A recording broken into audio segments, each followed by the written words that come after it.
নমস্কার শ্রোতা বন্ধুরা, আশা করি সবাই ভালো আছেন। আজ আবারও একবার হাজির হয়েছি গল্প তরণী নিয়ে।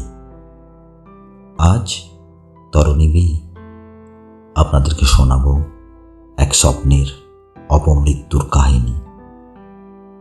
জীবনের নায়িকা হওয়ার স্বপ্নে বুঁদ হয়ে থাকা এক তরুণীর জীবন কাহিনী। তো চলুন বেশি কথা না বাড়িয়ে সরাসরি গল্পে আসি।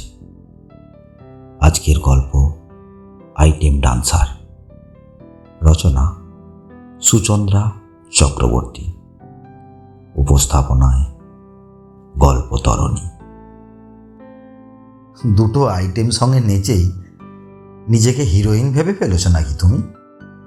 সোনিয়াকে আপাদমস্তক পর্যবেক্ষণ করে বাঁকা হাসি হেসে বলল রঞ্জিত রায়চৌধুরী। বাট স্যার, আপনি তো প্রমিস করেছিলেন, ধরা গলায় বলল সোনিয়া। আমি করেছিলাম? কবে? মনে পড়ছে না তো। তবে হ্যাঁ, মনে আমার পড়বে যদি শুধু একটা ছোট্ট কাজ আমার করে দাও। স্যার, আপনি যা বলবেন আমি তাই করব স্যার। বাট প্লিজ স্যার, আমাকে একটা সুযোগ করে দেন। নেক্সট মুভিতে আমি আর আইটেম ডান্সার হতে চাই না। ওকে ওকে ডার্লিং, তাই হবে। তুমি এক কাজ করো, আজ রাতে রাজ হোটেলের 502 নাম্বার রুমে চলে এসো। বাকি কথা ওখানেই হবে। সোনিয়া ওরফে রিঙ্কি, তার ছোটবেলা থেকেই অভিনেত্রী হওয়ার স্বপ্ন। ওর মা বাবা অন্তরা আর সুবিমল যদিও মেয়ের এই ইচ্ছেকে কখনোই প্রশ্রয় দেয়নি। অভিনয় জগৎকে একটা নোংরা লাইন ছাড়া আর কিছুই ভাবেন না তারা।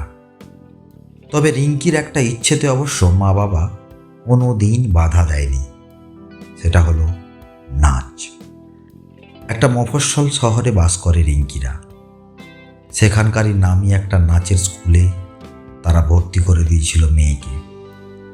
মাঝে মধ্যেই যে বিভিন্ন জায়গায় অডিশন হয় অভিনয় জগতে প্রবেশের জন্য, তাও অজানা নয় রিঙ্কির। খোঁজ নিয়ে জানতে পারল কয়েকদিন পরেই একটা অডিশন হবে। সেখানে অডিশন নেওয়া হবে সেই জায়গাটা ওই মফস্বল জায়গাটা থেকে কিছুটা দূরে। খোঁজ পাওয়ার পরেই রিঙ্কি মনে মনে সাজিয়ে নিল প্ল্যানটা।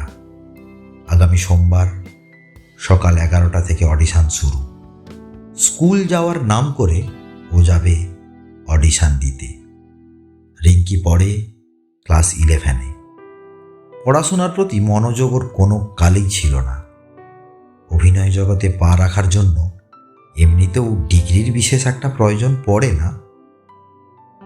যথাসময়ে অডিশনের মঞ্চে রিঙ্কিকে ডাকা হলো। নিজের পছন্দ মতো সিনেমা থেকে নারী চরিত্রগুলির ডায়লগ বলতে বলা হলো ওকে। রিঙ্কি তৈরি হয়ে এসেছিল, মসৃণভাবে বলে গেল একের পর এক ডায়লগ। বিচারকরা মুগ্ধ। বিচারক আসনে কিছু নামী নায়ক নায়িকা ছাড়াও আরও একজন ছিলেন রঞ্জিত রায়চৌধুরী, এ যুগের অন্যতম বিখ্যাত পরিচালক। সকল বিচারকরা বাহবা দিলেও রঞ্জিতের চোখে মুখে বিশেষ একটা ভাবান্তর দেখা গেল না। তীক্ষ্ণ দৃষ্টিতে পর্যবেক্ষণ করছে রিঙ্কির শরীরের প্রত্যেকটা ভাঁজ। একটু পরেই বলে উঠল, সবই তো বুঝলাম, কিন্তু কেবল ডায়লগ বললেই তো আর হিরোইন হওয়া যায় না। তার জন্য নাচে পারদর্শী হতে হয়। তুমি নাচতে পারো? রিঙ্কি গদগদ কণ্ঠে জবাব দিল, পারি স্যার। বেশ, নেচে দেখাও। এই সঞ্চালকের উদ্দেশ্যে হাঁক দিল, আমার লেটেস্ট মুভিটার আইটেম সংটা চালাও তো। আমি তো এসব গানে নাচতে পারি না স্যার। আমি তো রবীন্দ্রসঙ্গীত, নজরুল গীতি এইসব। What rubbish! বিরক্ত হলো রঞ্জিত। পাবলিক গাঁটের কড়ি খরচা করে সিনেমা হলে আসবে তোমার প্যান প্যানে সেকেলে নাচ দেখতে? আজকালকার সিনেমাতে ওসব চলে না। হাতে মোবাইল নেই তোমার?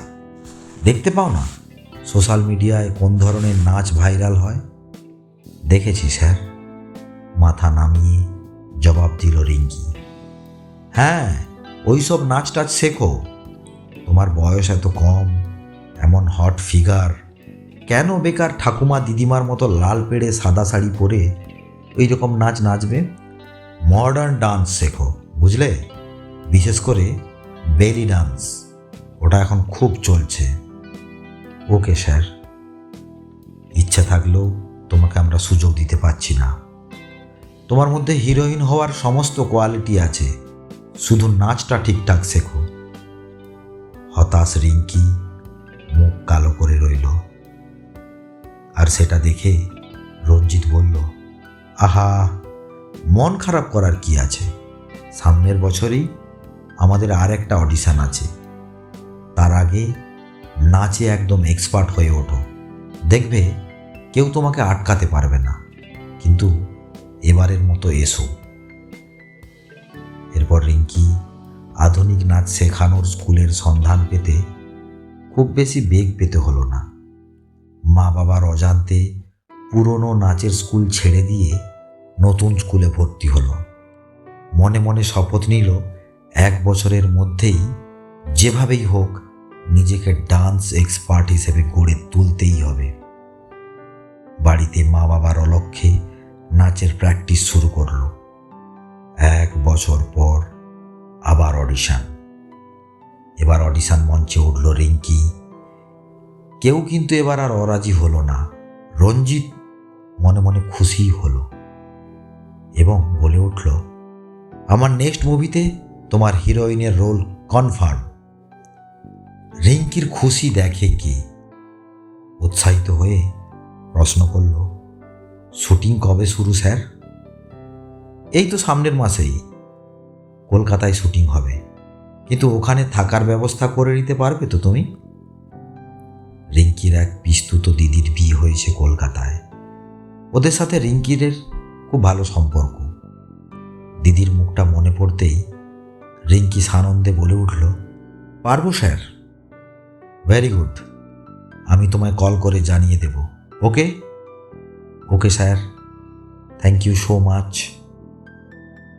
উচ্চ মাধ্যমিকে যা রেজাল্ট হলো রিঙ্কির, তাতে কোনো ভালো কেন, মোটামুটি কলেজেও চান্স পাওয়া মুশকিল। অন্তরা অর্থাৎ রিঙ্কির মা গেলেন ভীষণ ক্ষেপে। সারাদিন খালি সিনেমা দেখিস আর ওই ধেই ধেই করে নাচিস, পড়তে তো বসতে দেখিনি কোনো দিন, ভালো রেজাল্ট হবে কোত্থেকে? আহা মা, রেজাল্টের দরকার নেই, আমি একটা চাকরি পেয়েছি, কালকেই কলকাতা চলে যাব। চাকরি পেলি মানে? এই বাজারে শুধু উচ্চ মাধ্যমিক পাশে কেউ চাকরি হয় নাকি? কে দিল কে তোকে চাকরি? আমার একটা বন্ধুর বাবা আইটি সেক্টরে চাকরি করে, ওই অফিসেই একটা কন্ট্রাকচুয়াল পোস্টে ভ্যাকেন্সি ছিল। আমি একটু রিকোয়েস্ট করতেই কাকু ব্যবস্থা করে দিয়েছে। এমনিতেই চাকরির যা বাজার, গ্র্যাজুয়েশন কমপ্লিট করেও যে জব পাবো সেটার গ্যারেন্টি কই? তার চেয়ে কিছু এক্সপিরিয়েন্স হোক। বেশ, যা ভালো বুঝিস, হাসল রিঙ্কি। কারণ আগের দিনই রঞ্জিত রায়চৌধুরী ওকে কল করেছে, সামনের সপ্তাহে শুটিং শুরু হবে। এরপর মনে দুরন্ত আশা নিয়ে রিঙ্কি রওনা দিয়েছে কলকাতার পথে। ট্রেন ছুটছে দ্রুত গতিতে, ফেলে আসছে একের পর এক স্টেশন। মনে মনে হাসছে কিন্তু রিঙ্কি, এবার যখন বাড়ি ফিরব আর ট্রেনে ফিরব না মা। হিরোইনরা কি ট্রেনে বাসে চাপে? আমি ফিরব দামি গাড়িতে চড়ে। যথাসময়ে টালিগঞ্জে শুটিং স্পটে এসে পৌঁছালো Rinki. I am very sorry miss Sonia, আমি ট্রাই করেছিলাম যাতে হিরোইনের কাস্টিংটা তোমাকে দেওয়া যায়, বাট প্রোডাকশন হাউস রাজি হচ্ছে না। এই লাইনে একদম নতুন মুখ কিনা তুমি, তাই। তাহলে কি আমি অভিনেত্রী আর হতে পারবো না স্যার? আহা, তা কেন? হিরোইন না হলে বুঝি অভিনেত্রী হওয়া যায় না? তুমি হবে আমার আইটেম ডান্সার। অডিশনের দিন তো দেখলাম, দারুণ নাচো তুমি। এমন পারফর্ম করো যাতে তোমার নাচের টানেই দর্শক সিনেমা হলে আসে। পারবে না? আমি জানি তুমি নিশ্চয়ই পারবে। আসলে জানোই তো, এটা তো একটা ইন্ডাস্ট্রি, আর প্রোডাকশন হাউস লাভ ক্ষতি ছাড়া অন্য কিছু বোঝেই না। আর তুমি যদি একবার দর্শক টেনে আনতে পারো, নেক্সট মুভিতে তোমার হিরোইনের রোল কনফার্ম। তুমি রাজি তো? প্রথমবার টিভির পর্দায় নিজেকে দেখার লোভ আর সামলাতে পারেনি রিঙ্কি। মাথা নেড়ে হ্যাঁ বলে দিয়েছিল। বেশ, তাহলে এই কন্ট্রাক্ট পেপারে সাইন করো, মিস সোনিয়া। আপনার একটু ভুল হলো স্যার, সোনিয়া নয়, আমার নাম রিঙ্কি। কিন্তু এই লাইনে তো ওরকম সেকেলে আনইন্টারেস্টিং নাম হলে চলে না মিস। তোমার এই টিপিক্যাল নামটা বদলাতে হবে, আর বদলালেই দর্শক দেখবে একদম তোমার কাছে আসবে। তুমিও তো সেটাই চাও নাকি? না না স্যার, আপনি যেটা ভালো বুঝবেন। বেশ, তাহলে এখন থেকে রিঙ্কি নামটা ভুলে যাও। ওটা তোমার অফিসিয়াল নেম মাত্র, বাট সবাই তোমাকে চিনবে সোনিয়া বলে। মিস সোনিয়া নস্কর? না না না, কোনো সারনেম নয়, only Sonia, right? Okay sir. Sonia, sign করার আগে কন্ট্রাক্ট পেপারটা তুমি একবার ভালো করে পড়ে নাও। পরে কিন্তু আর কোনো আপত্তি করলে হবে না যে স্যার আপনি এটা বলেননি, ওটা বলেননি। কিন্তু রিঙ্কি উত্তেজনায় এতটাই মত্ত ছিল যে কন্ট্রাক্ট পেপার পড়ে দেখার প্রয়োজনই বোধ করল না এবং খুব তাড়াতাড়ি সই করে দিল। গুড। এই কে আছিস? ওকে গ্রিন রুমে নিয়ে যা, ভালো করে সাজাবি। চড়া মেকআপ আর যৎ সামান্য ঝলমলে পোশাকে সোনিয়াকে লাশ সময়ই লাগছিল। আয়নার দিকে তাকিয়ে নিজেও মুগ্ধ হয়ে গেল, কিন্তু সাথে সাথে একটা ভয়ও কাজ করছিল ওর মনের মধ্যে। মা বাবা কি তাদের একমাত্র সন্তানের এমন মিথ্যাচার মেনে নেবেন? এরকম হাজার দ্বিধা দ্বন্দ্ব বুকে রেখেই শুটিং ফ্লোরে হাজির হলো সোনিয়া। নাচের মধ্যেও বারবার অস্বস্তিতে পড়ছিল সোনিয়া। বেশিরভাগ শটটাই মনের মতো হচ্ছিল না রঞ্জিতের। প্রত্যেকটা ডান্স স্টেপে লাস্ট সময় তার অভাব খুঁজে পাচ্ছিল। বারে বারে বুঝিয়ে দিচ্ছিল কিভাবে নেক্সট স্টেপটা পারফর্ম করবে ও। কোনো রকমের শটটা শেষ করে গ্রিন রুমে গিয়ে হাঁপ ছেড়ে বাঁচল। মেকআপ আর্টিস্ট হেসে বলল, প্রথম প্রথম সবাই ওরকম আনইজি হয়, আস্তে আস্তে দেখবে সব ঠিক হয়ে যাবে। তা তুমি পেমেন্ট পেয়েছ? এখনো পাইনি, রঞ্জিত স্যার বললেন নেক্সট উইকে দেবে। তোমাকে কিন্তু একটা কথা জানিয়ে রাখি, উনি কিন্তু খুব ঘোরেল মানুষ, অনেক সময় পুরো পেমেন্ট দিতে চান না। আর তুমি নতুন মেয়ে, ভোলা ভালা, উনি কিন্তু সম্পূর্ণ পেমেন্টটা তোমায় নাও দিতে পারেন। আমি বলে দিচ্ছি, তুমি কিন্তু পুরো টাকাটা আদায় না করে ছাড়বে না, মনে রাখবে কথাটা। আচ্ছা দিদি। মিস সোনিয়া, তোমার পুরো পেমেন্টটা এখনই দিতে পারছি না। 10,000 টাকার বেশি এখন দিতেই পারছি না, বাকি 20,000 না হয় পরে নিও। কিন্তু স্যার, মাত্র 10,000, আর একটু বেশি যদি? বেশ, 15,000 যাতে তুমি পাও সে ব্যবস্থা আমি করে দিতে পারি, বাট তার বেশি কিন্তু পসিবল নয়।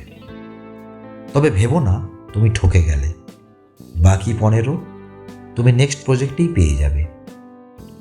নেক্সট প্রজেক্ট কবে আসছে স্যার? এই তো 6 মাসের মধ্যেই আসছে, আর একটা প্রজেক্ট, একটা ওয়েব সিরিজ। ওখানে কিন্তু ওখানে কি আমি হিরোইনের রোল পাবো স্যার? চেষ্টা করছি, দেখি কতটা কি করতে পারি। তুমি এখন এসো, 15,000 একটু পরেই তোমার ব্যাংক অ্যাকাউন্টে ট্রান্সফার হয়ে যাবে। বলা বাহুল্য, সিনেমা রিলিজ হওয়ার পর সোনিয়ার চেনা মানুষদের বেশিরভাগই সুনাম তো দূর, বদনামি করে গেছে। প্রথমে তো অন্তরা আর সুবিমল ওর মুখই দেখতে চায়নি। ওর বন্ধুরা কষ্টে সৃষ্টে বুঝিয়েছে ওদের। শেষ পর্যন্ত মেয়ের মুখের দিকে তাকিয়ে ওরাও সবটা মেনে নিয়েছে। সোনিয়াও বুঝিয়েছে পরের বার আর আইটেম ডান্সার নয়, হিরোইন হবে ও। কিন্তু মানুষ ভাবে এক আর হয় আরেক। ওয়েব সিরিজেও হিরোইন নয়, আইটেম ডান্সারই রোল পেল। এবারেও পুরো টাকাটা পেল না। আগের বারের 15,000 আর এবারের 10,000 মিলিয়ে মোট 25,000 পেল। কিন্তু এবারের বকেয়া 14,000 আবারও বাকি থেকে গেল। এবার রঞ্জিতের কাছে গেলে তিনি এবার আর একটু সুর নরম করে বললেন, ওভাবে ব্যস্ত হয়ে না সোনিয়া, নেক্সট মুভিতে কাজটা করে নাও, সব বকেয়া মিটিয়ে দেব, আর একদম ফেলে রাখবো না। কিন্তু স্যার, পরের বার কি আমি আদৌ হিরোইনের রোল পাবো, নাকি এবারেও? Sonia, please try to understand, it's a reality. এত সহজে নায়িকা হওয়া যায় না। তোমার মতো হাজারো মেয়ে লাইন দিয়ে দাঁড়িয়ে আছে শুধুমাত্র আইটেম ডান্সার হবে বলে। আর তুমি নাচটা ভালো জানো বলে এক কথায় তোমাকে নিয়েছি। তুমি এখন বাড়ি যাও, নাচটা তুমি ভালোভাবে প্র্যাকটিস করো। নেক্সট মুভি কিন্তু তোমার জন্য গোল্ডেন অপরচুনিটি। নায়ক সাগর সেনের সাথে স্ক্রিন শেয়ার করবে তুমি। আইটেম ডান্সে উনিও থাকবেন তোমার সাথে। তাহলে ভাবো তোমার ব্র্যান্ড ভ্যালুটা কতটা বাড়বে। এটা শুনে চোখ জলজল করে উঠল সোনিয়ার। সাগর সেনের সাথে স্ক্রিন শেয়ার! সেদিন যেন হাওয়ায় ভেসে ভেসে বাড়ি ফিরল। কিন্তু কে জানতো কলকাতার এই আশ্রয়টুকুও ওকে হারাতে হবে। পিস্তুত দিদি ওকে হাবে ভাবে বুঝিয়ে দিল সোনিয়ার এসব নাচের জন্য শ্বশুরবাড়িতে ওর সম্মান ধুলোয় গড়াগড়ি খাচ্ছে। সোনিয়া যেন যত তাড়াতাড়ি সম্ভব একটা আশ্রয় জোগাড় করে এ বাড়ি থেকে উঠে যায়। অন্যদিকে বাড়ি ফেরার পথও এখন বন্ধ। ও ভালোভাবে জানে একবার বাড়ি চলে গেলে মা বাবা আর কলকাতা আসতে দেবে না। বাধ্য হয়েই বস্তি এলাকার দিকে একটা 1 কামরার ঘর ভাড়া করল। ইতিমধ্যেই নানা উৎসব অনুষ্ঠানে ডাক পেতে শুরু করেছিল সোনিয়া। অনুষ্ঠানে আসার জন্য কমিটিগুলো বেশ মোটা অঙ্কের টাকা দিত ওকে। সেই টাকাগুলো দিয়েই দিব্যি দিন গুজরান করছিল ও। সাগর সেনের সাথে স্ক্রিন শেয়ার করার পর সোনিয়ার জনপ্রিয়তা আরও বেড়ে গেল। সোশ্যাল মিডিয়ায় হু হু করে বাড়ছে ফলোয়ার। নানা রকম রিলস ভিডিও পোস্ট করে যে উপার্জন হয় সেটাও বেশ ভালোই। সোনিয়া যেখানে ভাড়া থাকে তার অনতি দূরেই একটি ছেলে থাকে, তার নাম দীপন সরকার। ছেলেটিরও একটি মফস্বলেই বাড়ি। কলকাতায় এসেছে চাকরির পরীক্ষার প্রস্তুতির জন্য। ও আর কয়েকজন ছেলে ভাড়ায় থাকতো একটা ফ্ল্যাটে। সোনিয়ার সাথে ছেলেটির আলাপ জমতে বিশেষ দেরি হলো না। সোনিয়ার একাকী জীবনে দীপন ছিল এক টুকরো নীল আকাশ। অন্যদিকে পরিবার ছেড়ে এতটা দূরে এসে দীপনও একজন ভালো বন্ধুকে পেয়ে ভীষণ খুশি। বন্ধুত্ব প্রেমে পরিণত হতে সময় লাগলো না বিশেষ। ইতিমধ্যেই দীপন একটা সরকারি চাকরির পরীক্ষায় উত্তীর্ণ হয়ে চাকরিটা পেয়ে গেছে। আর দেরি করতে চাইল না দীপন। দুই পরিবারই জানলো ওদের সম্পর্কের কথা। শুরু হলো বিয়ের জোগাড় যন্তর। তোমার কাছে শুধু একটাই জিনিস চাওয়ার আছে রিঙ্কি। বলো। জানোই তো আমি খুব সাধারণ মফস্বলের ছেলে, পরিবারের মানুষগুলোও সেকেলে। ওরা শুধু এটাই চায় তুমি যেন আর আইটেম ডান্সার না হও। না না, ওরা তোমার অভিনয় জগতে বাধা দিতে চান না। তুমি অবশ্যই অভিনয় করো, শুধু ওই আইটেম ডান্সটা। এ তো আমারও ইচ্ছে দীপন। ওই রঞ্জিত রায়চৌধুরী একটা ফালতু লোক, সেই অডিশনের দিন থেকে খালি ঘুরিয়েই যাচ্ছে আমায়। এবার কিন্তু আমি একটা এসপার ওসপার করেই ছাড়ব। সোনিয়া এবার কঠোরভাবে দাঁড়িয়েছে রঞ্জিত রায়চৌধুরীর সামনে। রঞ্জিত রায়চৌধুরী ওকে রাজ হোটেলের 502 নম্বর ঘরে আসতে বলেছে। যথাসময়ে ও হাজির হলো সেখানে। এই জন্যই কন্ট্রাক্ট সাইনের আগে বারবার বলেছিলাম পেপারটা ভালো করে পড়ে নাও। তুমি তো শুনলেই না, নাচতে নাচতে সাইন করে দিলে। কন্ট্রাক্টে কি ছিল তুমি জানো? আমার পরপর 11টা প্রজেক্টে আইটেম ডান্সার হিসাবে তুমিই থাকবে। যদি এর অন্যথা হয় তোমাকে 80 লক্ষ টাকা দিতে হবে আমায়। আর যদি টাকাটা রেডি থাকে দিয়ে দাও আমাকে, আর কন্ট্রাক্ট ভেঙে দাও। স্যার প্লিজ এরকম করবেন না। আমার মা বাবা আত্মীয় স্বজন কেউ আমার পাশে নেই। মাত্র 3টে প্রজেক্টে আমি কাজ করেছি, তাতেই এই অবস্থা। এখনও 8টা প্রজেক্ট। যদি একই কাজ করি দীপনের সাথেও সম্পর্কটা বোধহয় আমার ভেঙে যাবে। প্লিজ স্যার, আমি হাত জোড় করছি, কিছু একটা করুন। বেশ, একটা কন্ডিশনেই তোমায় আমি নেক্সট প্রজেক্টে হিরোইনের রোল দিতে পারি। কি কন্ডিশন স্যার? তেমন কিছুই নয়। আমার স্ত্রী আর 2 ছেলে কদিনের জন্য বাড়ির বাইরে আছে। বড্ড একা লাগছে আমার এই বউকে ছেড়ে। তাই যতদিন না ও ফিরছে ততদিন তুমি যদি আমার এই একাকিত্বটা একটু পুষিয়ে দাও, তাহলে এই কন্ট্রাক্ট থেকে তোমায় মুক্তি দেওয়ার কথা আমি ভেবে দেখতে পারি। এই শর্তের কথা শুনে সোনিয়ার পায়ের তলা থেকে যেন মাটি সরে গেল। ইচ্ছে করছিল রঞ্জিতের গালে একটা চড় মারে, কিন্তু সে তো নিরুপায়। জল ভরা চোখে বলল, আমি রাজি স্যার, বাট প্লিজ এই ব্যাপারটা একটু গোপন রাখবেন। আরে হ্যাঁ হ্যাঁ, নিশ্চয়ই নিশ্চয়ই। লোকে জানলে কি শুধু তোমার প্রেস্টিজ যাবে, আমার যাবে না? এই ব্যাপার কেউ জানতে পারবে না। তুমি কালকেই চলে এসো আমার বাড়িতে, ওকে?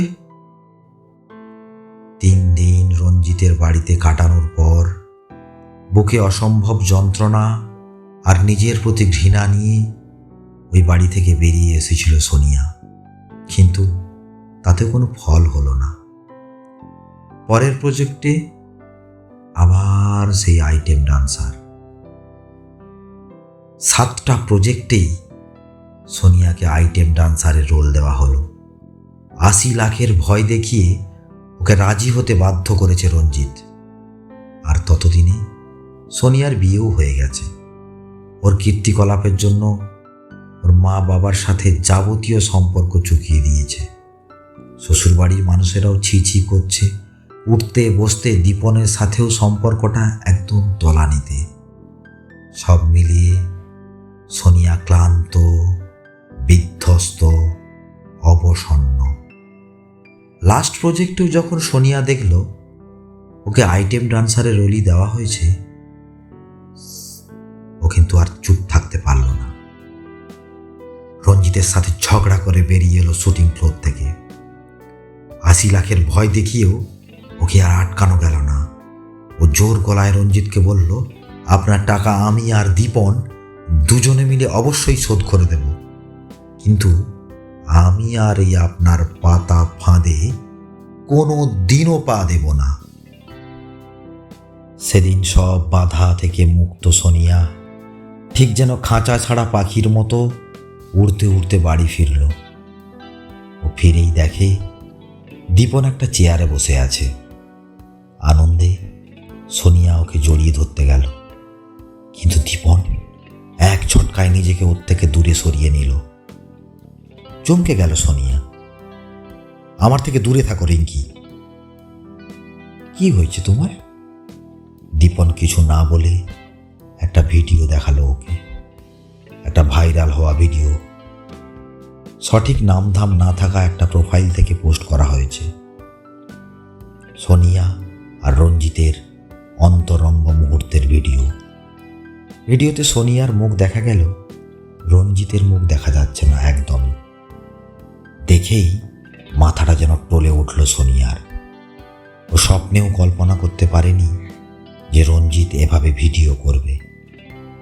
সোনিয়া বিষয়টাকে সামাল দেওয়ার আগেই ওর ফোনে টুম শব্দে মেসেজ ঢুকল। রঞ্জিত রায়চৌধুরীর মেসেজ। কি সোনিয়া, আমার কন্ট্রাক্ট থেকে এত সহজে মুক্তি মিলবে ভেবেছিলে? এ ভিডিওগুলো আমি কিন্তু তোমাকে ফাঁসানোর জন্য তুলিনি, তুলেছিলাম নিঃসঙ্গ মুহূর্ত যেভাবে তুমি আমার সাথে কাটিয়েছিলে পরে দেখব বলে। যাই হোক, তুমিই আমার ধৈর্যের বাঁধ ভেঙে দিলে। শুটিং ফ্লোরে সবার সামনে যা নয় তাই বললে। মাথাটা গরম হয়ে গেল, আর তাই এগুলো করলাম। শুধু শুধু বোকামিটা করলে সোনিয়া। এর চেয়ে ভালোই লাস্ট প্রজেক্টে কাজটা করে নিলেই পারতে। এর চেয়ে তো আর ভালো হতো না? হাজার হোক, অল্প পোশাকে দেখা আর পোশাক ছাড়া দেখা দুটো জিনিস তো আর এক নয়। সোনিয়া চেঁচিয়ে উঠল, বাস্টার্ড! সেই রাতে দীপন সোনিয়াকে বাড়ি থেকে বের করে দিয়েছিল। এত বড় পৃথিবীতে সে হয়ে পড়েছিল সম্পূর্ণ একা। মা বাবাকে ফোন করেছিল, কিন্তু তারা কেউ ফোন তোলেনি তার পিস্তুত দিদিও। একজন সহকর্মী অভিনেত্রীর বাড়িতে আশ্রয় পেয়েছিল কোনো রকমে। এতদিনের সঞ্চিত অর্থও ফুরিয়ে আসছিল। বাধ্য হয়ে আবার রঞ্জিতের কাছেই ফিরেছিল কাজের আশায়। কিন্তু সেদিন সকলের সামনে অপমানিত হওয়ার বদলা নেওয়ার জন্য রঞ্জিত ওকে একইভাবে অপমান করে তাড়িয়ে দিয়েছিল। ভিডিওটা ভাইরাল হওয়ার দরুন অন্য কোনো পরিচালকও ওকে কাজ দিতে রাজি হয়নি। ডাক আসা বন্ধ হয়ে গেছিল ক্লাব পরিচালিত অনুষ্ঠানগুলো থেকেও। এর মধ্যেই হঠাৎ একদিন একটা অনামী ক্লাব থেকে ডাক পেল সোনিয়া। আশায় বুক বেঁধে ও রওনা দিল ক্লাবে। অনুষ্ঠান শুরু হলো রাত 11টার পর। এত রাতে অনুষ্ঠান শুনে খানিকটা অবাক হয়েছিল। স্টেজে উঠতেই মনের ওই ছটপটানিটা যেন সত্যি হয়ে গেল। দর্শক আসনে যারা বসে আছে তারা কেউ সুস্থ স্বাভাবিক নেই। মদের নেশায় সবার চোখ লাল, পা টলছে। অগ্রিম টাকা নিয়েছে সোনিয়া, তাই বাধ্য হয়েই নাচ শুরু করল। দর্শক আসনে বসা লোকগুলো শীষ দিতে লাগলো। অনেকে আবার নাচতেও শুরু করে দিল। হঠাৎ করেই একটা মাতাল মঞ্চে উঠে পড়ল, আর উঠেই সোনিয়ার স্কার্ট ধরে টানাটানি করতে লাগলো। এত পোশাক পরে আছো কেন মামুনি? ওই যে ভিডিওটা দেখেছিলাম পোশাক ছাড়া, তোমাকে হেব্বি লাগে কিন্তু ডার্লিং। এসব খোলো না, খোলো। ল্যাংটো হয়েই নাচো, দারুণ লাগবে। কি বন্ধুরা, ঠিক বললাম তো? হ্যাঁ হ্যাঁ হ্যাঁ, এই মেয়ে তুমি পোশাক খোলো। আর এটা শুনে দর্শকরাও হাততালি দিয়ে উঠল। সোনিয়া কোনো রকমের স্টেজ ছেড়ে পালিয়ে চলে গেল। কিন্তু ক্লাবের কর্মকর্তাদেরও বিশেষ কোনো হেলদোল নেই। উল্টে তারা সোনিয়াকেই অপমান করলেন। আপনি তো আর এমনি আসেননি ম্যাডাম, টাকার জন্য এসেছেন। তাছাড়া ভিডিওতে যখন ওভাবে আসতে পেরেছেন, এখানে 10-12টা লোকের সামনে আর এমন কি? কথা শেষ হলো না কর্মকর্তার। তার আগেই সোনিয়ার চড় এসে পড়ল গালে। যাওয়ার আগে বলে গেল, কাল সকালেই আপনাদের সব টাকা ফেরত পেয়ে যাবে। পরের দিন সকালে টাকা মিটিয়ে ফিরে আসতেই ওর সহকর্মী বন্ধুটা বলল, এসব কি রে সোনিয়া? কেন সর্বরী, কি হলো? এই ভিডিওটা দেখ। কাল স্টেজে সোনিয়াকে শ্লীলতাহানির চেষ্টা করা হয়েছিল, এটা তারই ভিডিও। ভিডিওটা ভাইরাল হয়ে গেছে। সবাই কমেন্টে গালিগালাজ করছে সোনিয়াকে। কেউ বলছে তার বাপের ঠিক আছে কিনা, কেউ বলছে বেশ হয়েছে, এমন মেয়েদের সাথে এরকম ব্যবহার করা উচিত। আবার কেউ বলছে, ইস, পোশাকটা খুললে কেমন দেখাতো, বড্ড জানতে ইচ্ছে হচ্ছে। অপমানিত বিধ্বস্ত সোনিয়া কাঁদতে ভুলে গেছে যেন। ফিক করে হেসে ঘরে ঢুকে দরজা বন্ধ করে দিল ভেতর থেকে। অনেকক্ষণ কেটে যাওয়ার পরেও যখন ওর সাড়া পাওয়া গেল না, দরজা ভেঙে ভেতরে ঢুকে সবাই দেখল সিলিং ফ্যান থেকে ঝুলে আছে সোনিয়ার নিথর দেহখানি। আর এভাবেই অধরা রয়ে গেল সোনিয়া ওরফে রিঙ্কির নায়িকা হওয়ার স্বপ্ন। বর্তমান সমাজে এ ধরনের অনেক ঘটনার সাক্ষী আমরা রয়েছি। বিশেষত সোশ্যাল মিডিয়ার যুগে আমাদেরকে আরও সাবধানে পদক্ষেপ গ্রহণ করতে হবে। যাই হোক শ্রোতা বন্ধুরা, গল্পটা কেমন লাগলো কমেন্ট করে অবশ্যই জানাবেন। ভালো লেগে থাকলে লাইক এবং সাবস্ক্রাইব করে পাশে থাকবেন। অসংখ্য ধন্যবাদ। ভালো থাকবেন, সুস্থ থাকবেন।